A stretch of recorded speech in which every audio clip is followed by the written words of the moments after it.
del sur, explorando el cosmos. El programa que hacemos desde Argentina para todos los amantes de la ciencia de habla hispana.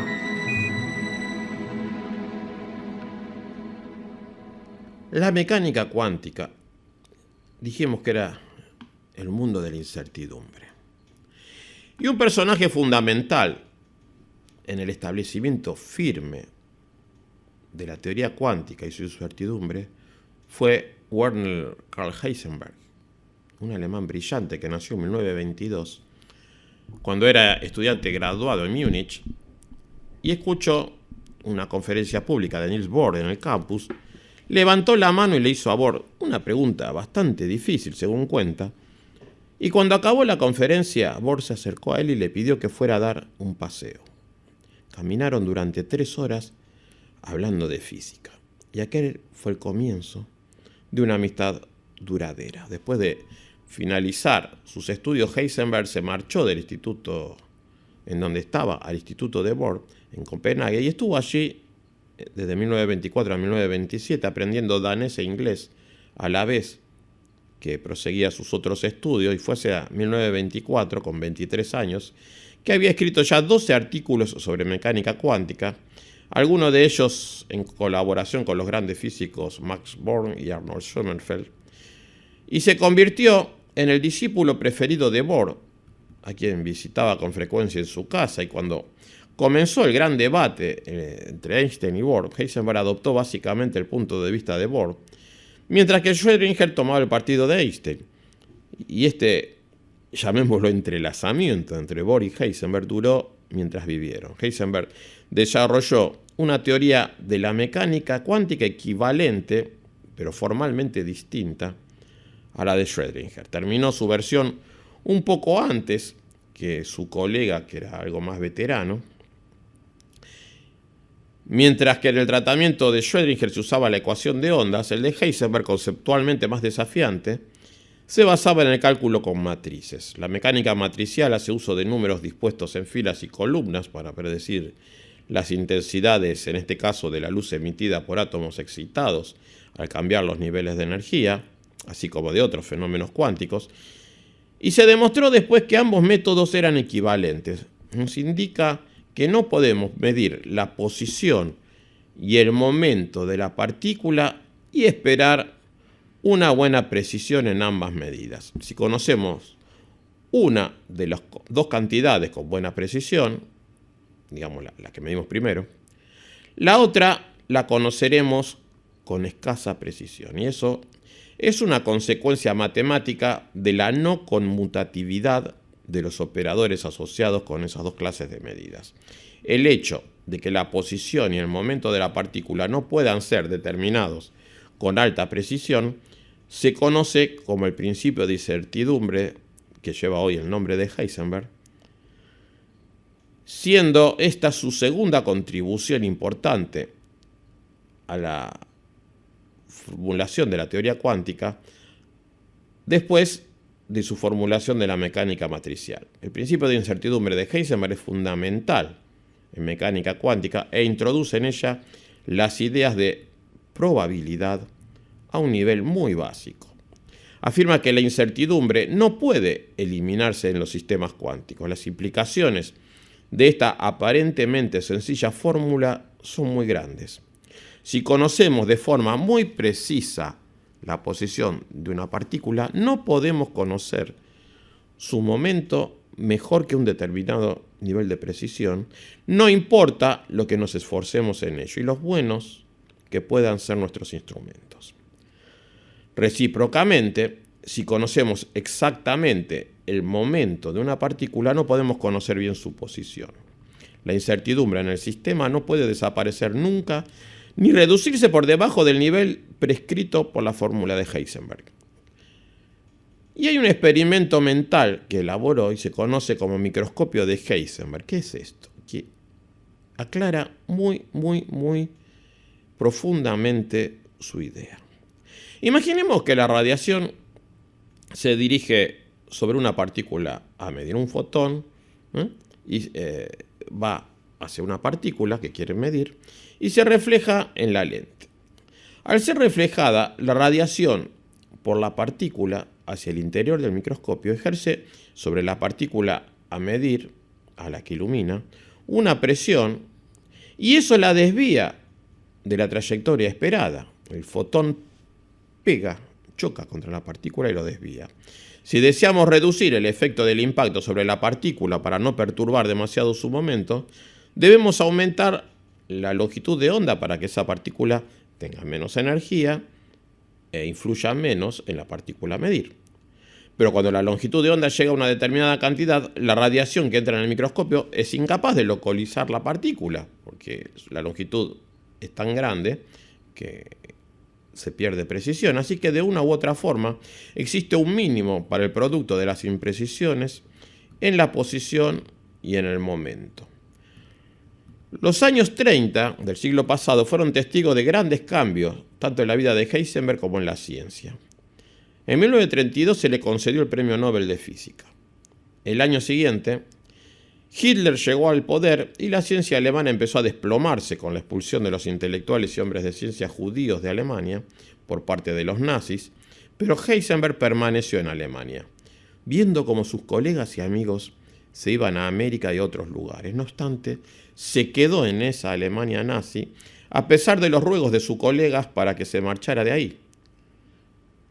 ¿Dónde estaban sus verdaderas simpatías políticas? Es un misterio. En 1939 Heisenberg fue llamado a filas. Por entonces era el único físico de primera magnitud que quedaba en Alemania, y no fue ninguna sorpresa que en su servicio militar los nazis esperasen de él que desarrollara una bomba atómica. En 1941, Heisenberg y sus colegas construyeron un reactor nuclear que escondieron en una caverna bajo la iglesia de un pequeño pueblo.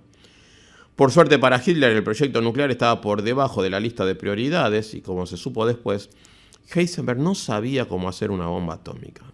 Y el proyecto Manhattan en Estados Unidos iba muy por delante del esfuerzo nazi. Después de la guerra, Heisenberg siguió siendo un científico líder en Alemania y probablemente se llevó consigo a la tumba las respuestas a las muchas preguntas que ahora nos hacemos acerca del papel real que desempeñó en el intento nazi de construir una bomba atómica. Pero los avances posteriores, en realidad, en esta física atómica, se darían en otro continente. Otro físico fundamental para el avance de la teoría cuántica fue John Archibald Wheeler. Wheeler, que nació en Florida, en Jacksonville, en 1911, que obtuvo su doctorado en física en Johns Hopkins en 1933 y estudió física con Niels Bohr en Copenhague, fue catedrático en la Universidad de Princeton y su estudiante estrella allí fue Richard Feynman. Feynman, que lo que hizo fue inventar la formulación de la suma de historias en mecánica cuántica, entre otras cosas. Esa formulación considera todos los caminos que puede seguir una partícula o un sistema para ir de un punto a otro. Cada camino tiene su probabilidad y por lo tanto se puede descubrir el camino más probable que ha seguido la partícula.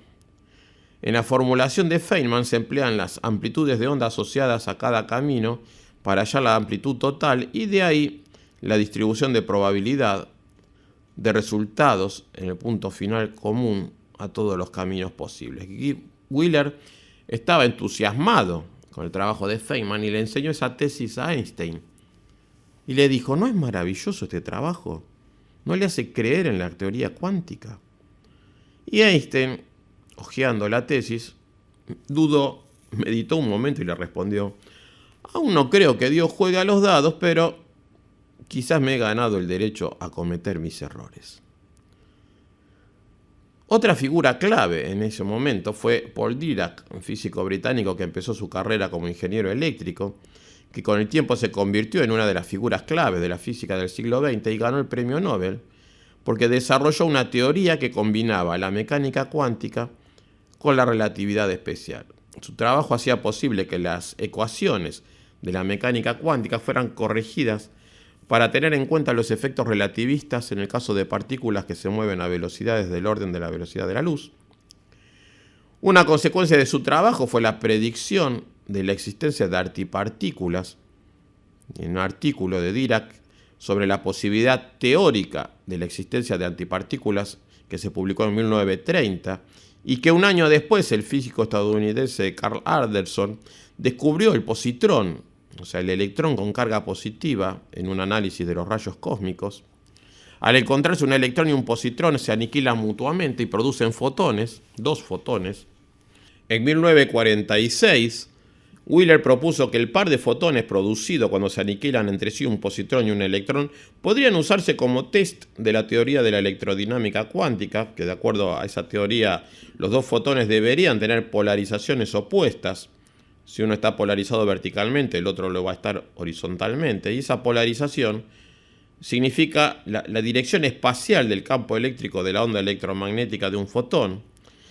Ahí fue cuando en 1949 dos físicos, Chen Xionghu e Irving Yacov, de la Universidad de Columbia, llevaron a cabo un experimento sugerido por Wheeler y produjeron el positronio, que es un elemento artificial constituido por un electrón y un positrón girando uno alrededor del otro, el cual vive en realidad por una fracción de segundo, hasta que el electrón y el positrón, aproximándose en espiral el uno al otro, acaban aniquilándose entre sí y se emiten dos fotones.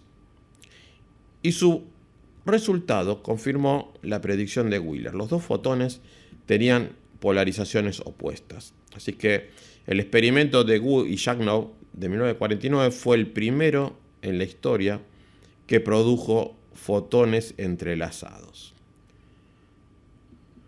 Además de a la mecánica cuántica, Wheeler ha realizado importantes contribuciones a otras áreas de la física, como la gravitación, la relatividad y la cosmología. Inventó, de hecho, el término agujero negro para describir la singularidad espaciotemporal resultante de la muerte de una estrella de gran masa. Junto con Niels Bohr, Wheeler descubrió la fisión nuclear. En enero de 2001, ya cuando tenía 90 años, sufrió un ataque cardíaco y esa enfermedad cambió su visión de la vida y decidió que deseaba emplear el tiempo que le quedaba trabajando en los problemas más importantes de la física, que él consideraba que eran los problemas del cuanto. Y según Wheeler, el problema del cuanto es como el problema del ser, de la existencia. El mismo John Wheeler llevó más tarde ese experimento de la doble rendija a un nuevo nivel, mostrando de un modo convincente y elegante que en una variante de este experimento, como el mero acto de medir, un experimentador puede cambiar la historia. Mediante la decisión de si se desea medir algo de una manera o de otra, el experimentador, un ser humano, es capaz de determinar lo que habrá sucedido en el pasado. Wheeler formuló la pregunta: ¿puede el experimentador determinar qué ruta sigue el fotón? Y lo sorprendente, según Wheeler, es que mediante la elección retardada, como lo llamaba él, el experimentador puede cambiar la historia. O sea que el experimentador es parte del sistema cuántico. Y no solo eso, Wheeler trasladó esta aparentemente estrafalaria idea a la escala cósmica. Se preguntó, ¿cómo llegó el universo a ser, a existir? Por medio de un proceso extraño y remoto, más allá de toda posibilidad de análisis. Wheeler vinculó el Big Bang y la creación del universo a un evento cósmico y lo hizo años antes de que los cosmólogos de los años 80 y 90 llegaran a la idea de que las galaxias se formaron a causa de fluctuaciones cuánticas en la sopa primordial del Big Bang. Un físico increíble, de primera magnitud. Pero vamos un poquito a hablar de Einstein. Tuvo una influencia muy importante sobre la teoría cuántica desde los orígenes. Muy poco después de leer el famoso artículo de Planck, comenzó a reflexionar acerca de la naturaleza de la luz desde el punto de vista de la nueva teoría, formulando la hipótesis de que la luz era una corriente de partículas o cuantos. Estudió el efecto de interacción de la luz con la materia. Cuando rayos de luz chocan contra un metal, se emiten electrones y esos pueden detectarse y cuyas energías también pueden medirse. Y eso lo demostró en una serie de experimentos el físico estadounidense Robert Millikan. Einstein consideraba los fotones como pequeños paquetes discretos de energía que se desplazaban por el espacio. Esa energía estaba determinada por la fórmula de Einstein, el producto de la constante de Planck por la frecuencia. Y en eso estaba Einstein cuando nació la teoría cuántica, y sin quererlo fue uno de los padres de esta nueva teoría. Quería entender la naturaleza bastante bien, como diferenciaba el hecho de que pudiera proponer tan revolucionarias teorías como la relatividad especial en 1905 y la general en 1916, que explicaban los fenómenos en el dominio de lo grande y de lo rápido. Pero aunque era un maestro incomparable de la física del macromundo y contribuyó mucho a la teoría cuántica de lo muy pequeño, la filosofía de Einstein chocaba con la interpretación en progreso que tenía la mecánica cuántica. Einstein no podía abandonar su principio de que Dios no juega a los dados, o sea, de que el azar no tiene lugar en las leyes de la naturaleza. Creía que la mecánica cuántica era correcta al atribuir probabilidades a los resultados posibles de un experimento, pero pensaba que la necesidad de recurrir a probabilidades se debía a nuestra ignorancia de un nivel más profundo de la teoría, que es describible mediante una física determinista, o sea, una libre de toda esa estructura probabilista. Y ese es el significado de su afirmación sobre Dios y los dados, que se cita tan frecuentemente. La teoría cuántica estaba y está basada en probabilidades y no en predicciones exactas. Y como vimos que especifica el principio de incertidumbre de Heisenberg, es imposible conocer a la vez el momento y la posición de una partícula si se conoce uno de ellos con cierta precisión y el otro necesariamente solo puede conocerse con incertidumbre. Pero el azar, la borrosidad, la incertidumbre en la nueva teoría física sobrepasa su manifestación en el principio de incertidumbre. Einstein admiraba a Bohr desde que éste publicó su primer trabajo sobre la teoría cuántica de los átomos en 1913. En abril de 1920, Bohr fue a Berlín a impartir una serie de conferencias y Einstein, que tenía un puesto en esa ciudad, en la Academia Prusiana de Ciencias, se encontró con Bohr y pasaron un largo tiempo en la casa de los Einstein y al cabo de los años esa relación maduró en una amigable competición por encontrar la verdad acerca de la naturaleza. Bohr, como intérprete ortodoxo de la teoría cuántica, defendía esas curiosas facetas, mientras que Einstein, el realista, abogaba siempre por una teoría más natural que nadie ha sido capaz de construir. El debate entre Einstein y Bohr sobre la interpretación de la mecánica cuántica empezó de verdad cuando se produjo el quinto Congreso Solvay en octubre de 1927, donde estaban todos los fundadores de la teoría cuántica: Planck, Einstein, Bohr, de Broglie, Heisenberg, Schrödinger, Dirac. Y en esas reuniones Einstein apenas si dijo algo, salvo para presentar una objeción muy simple a la interpretación probabilista. Y después guardó silencio.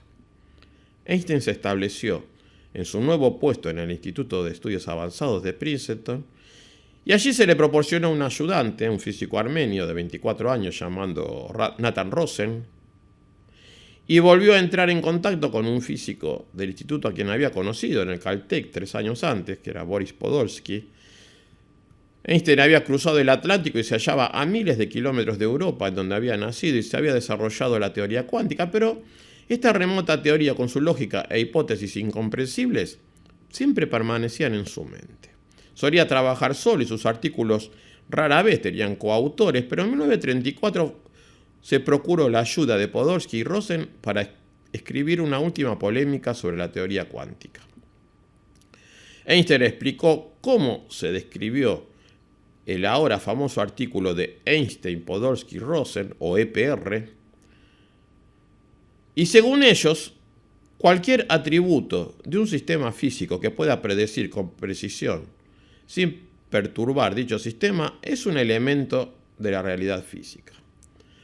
Arguyen que una descripción completa del sistema físico en estudio debe englobar todos los elementos de la realidad física asociados al sistema.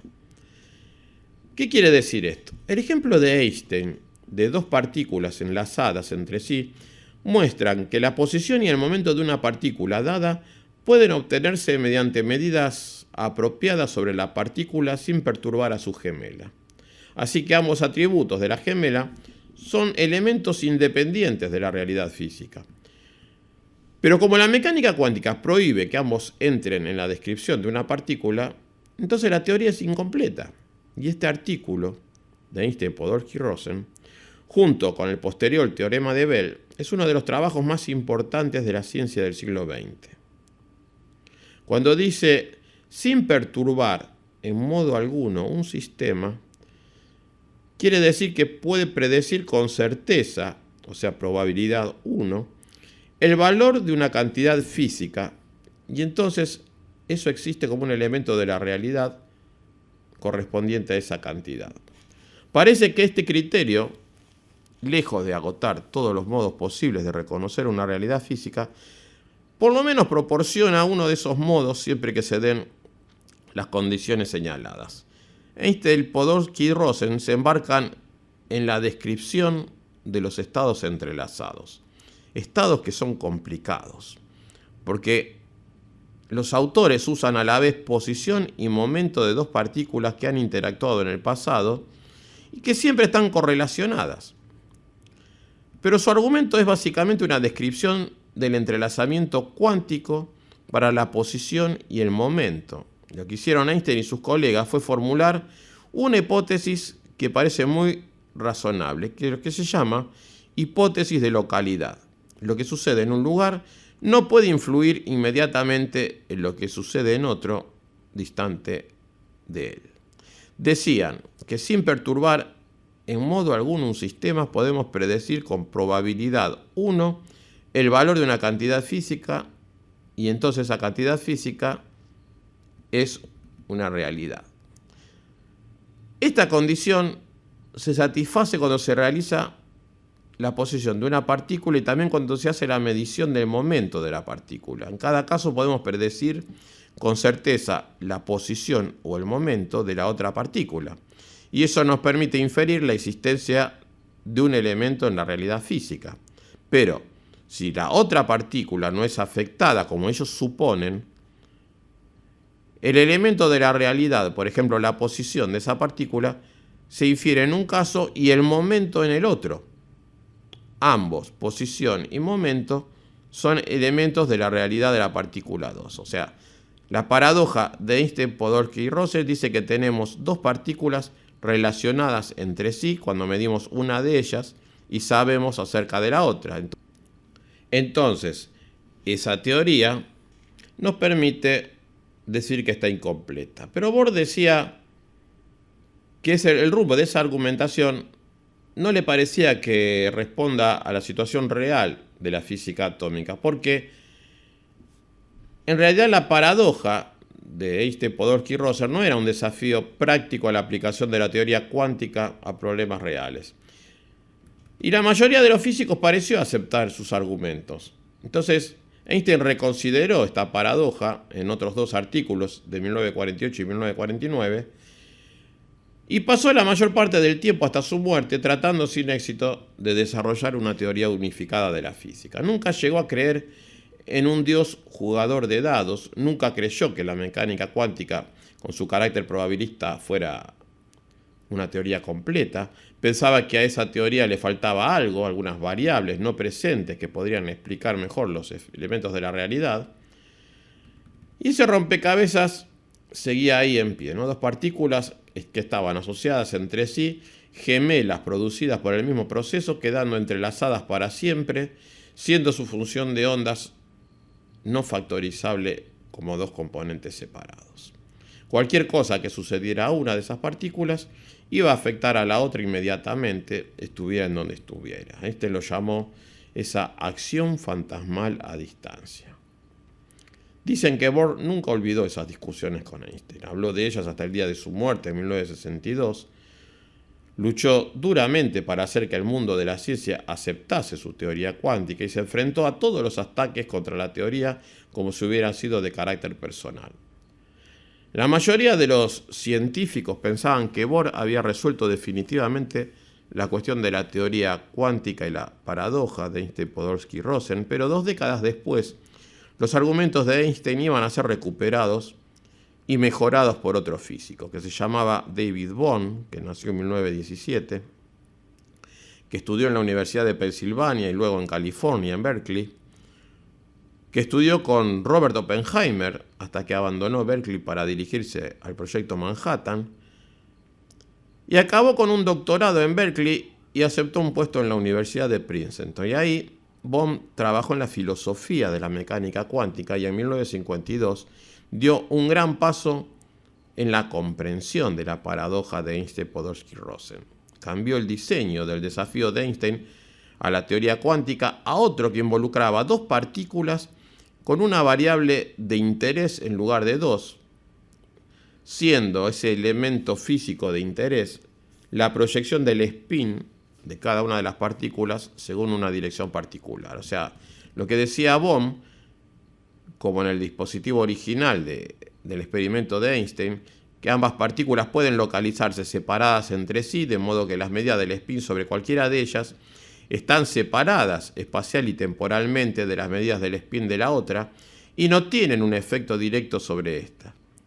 Algunas partículas, por ejemplo los electrones, tienen spin. El spin puede medirse inmediatamente e independientemente de cualquier dirección que el experimentador escoja. Cualquiera que sea esa dirección, siempre se obtiene uno de los 2 resultados, o spin arriba o spin abajo. Cuando 2 partículas están entrelazadas en lo que se denomina un singlete, en el que el spin total debe ser 0, los spines están inexorablemente encadenados y si una partícula muestra spin hacia arriba, la otra forzosamente debe mostrarlo hacia abajo.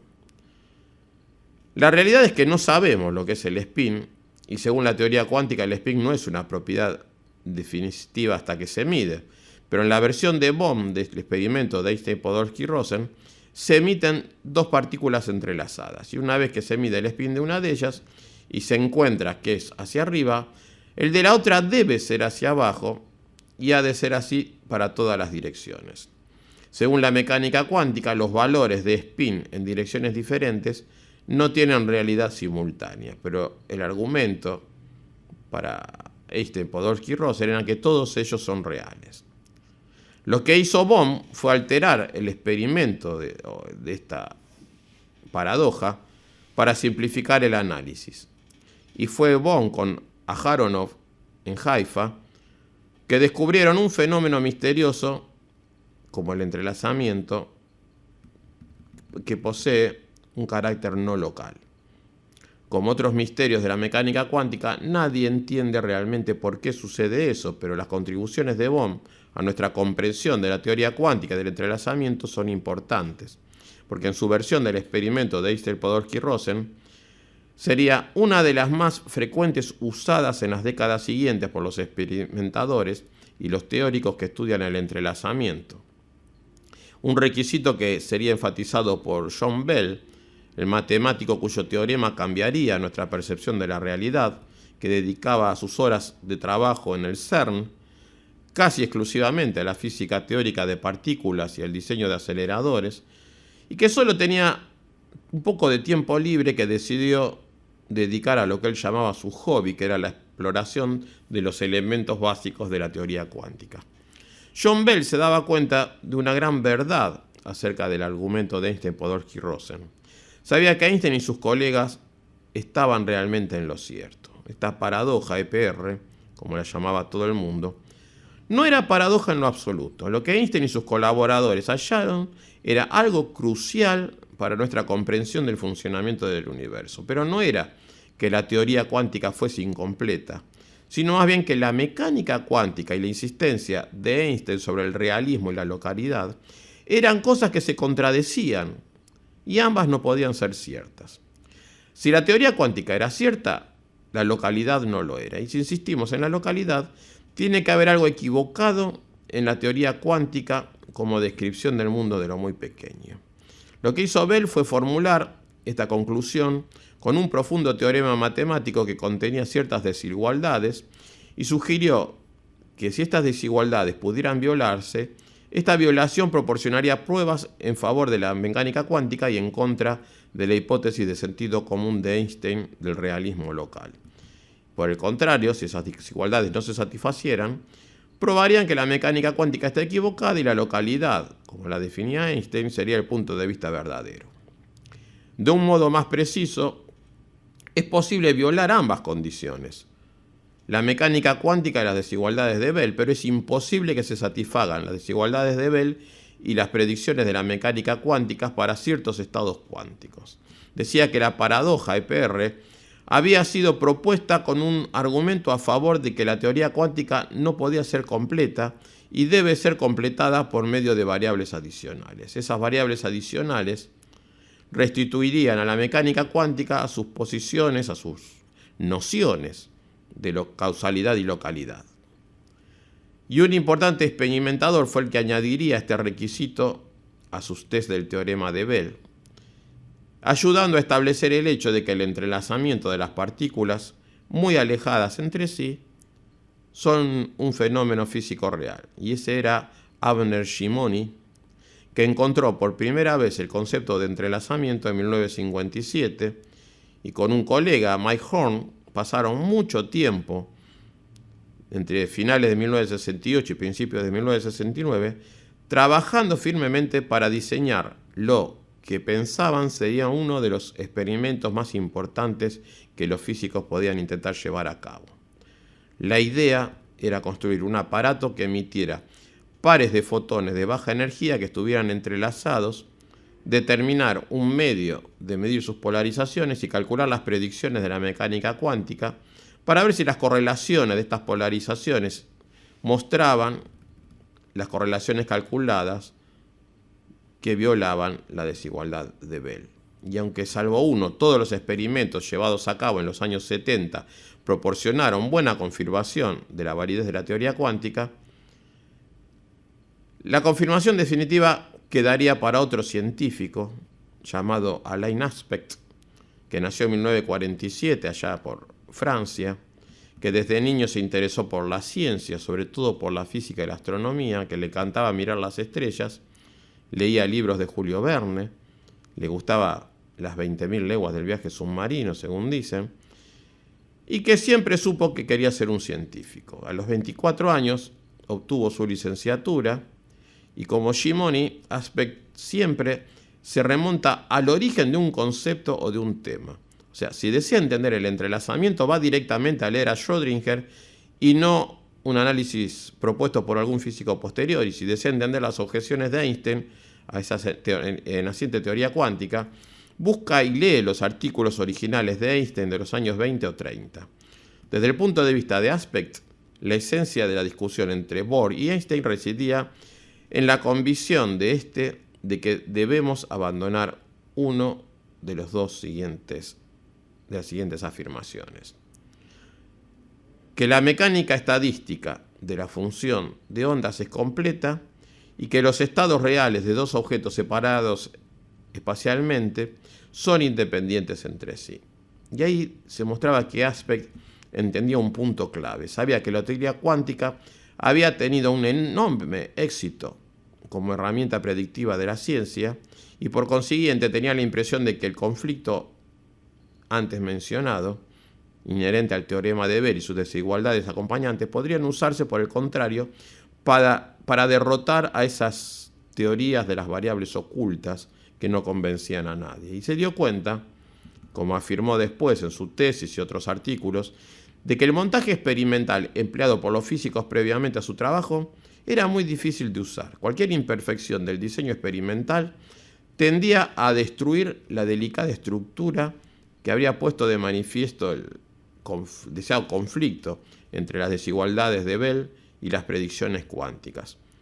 Los experimentadores buscaban resultados muy difíciles de producir, y la razón de ello es que el entrelazamiento es una condición muy difícil de crear, mantener y medir de forma eficaz. Así que para probar una violación de la desigualdad de Bell, lo que tenía que hacer era demostrar las predicciones cuánticas, y el diseño experimental tenía que elaborarse con mucho cuidado. La intención de Aspect era producir un dispositivo experimental superior que esperaba le permitiera reproducir la versión de Bohm del experimento de Einstein-Podolsky-Roser lo más fielmente posible y que le permitiera medir las correlaciones de sus datos para las que la mecánica cuántica predice una violación de las desigualdades de Bell. Así que Aspect puso manos a la obra, hasta construía él mismo las piezas del equipo, trabajando en un sótano de la Universidad de París. Construyó una fuente de fotones correlacionados y montó el dispositivo de espejos y analizadores de polarización y detectores. Consideró cuidadosamente el experimento ideal de Einstein-Podolsky-Roser y en la versión propuesta por David Bohm, ese fenómeno en cuestión es más simple y puede aplicarse el teorema de Bell, en donde los espines o polarizaciones de las dos partículas están correlacionados. En cambio, en la propuesta de Einstein, que utilizaba el momento y la posición, es mucho más complicado, porque estas dos magnitudes físicas tienen un continuo de valores y el teorema de Bell no es directamente aplicable. Así que después de meditar mucho tiempo en el problema, Aspect llegó a la conclusión de que la mejor manera de poner a prueba el rompecabezas de la paradoja sería usando fotones ópticos, como se había hecho en los mejores experimentos anteriores.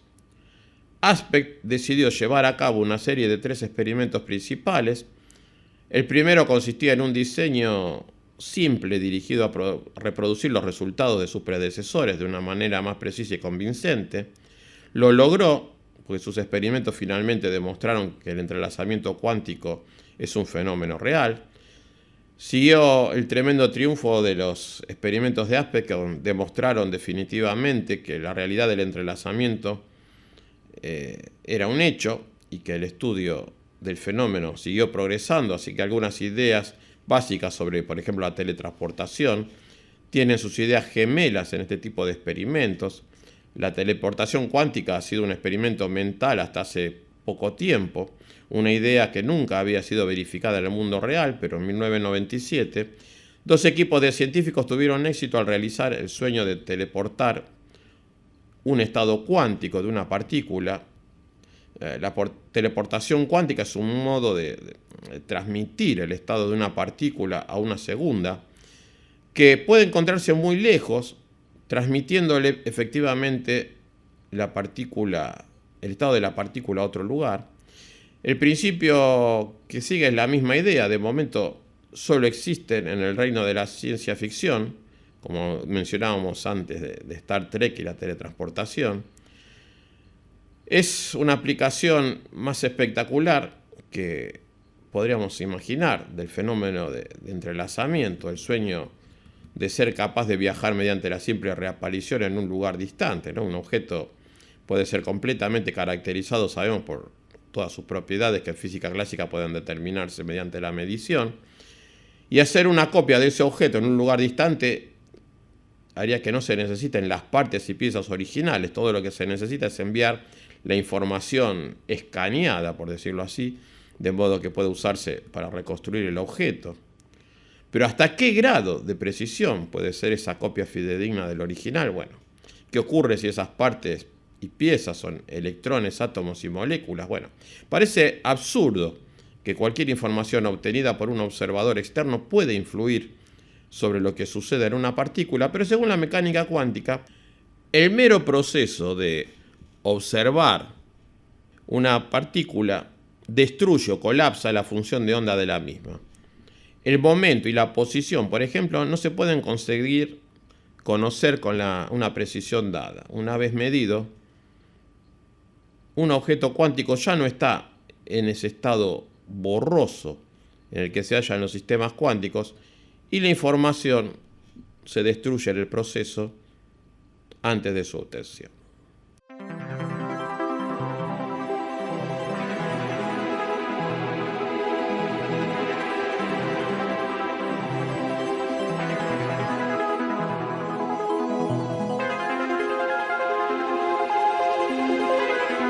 It's one small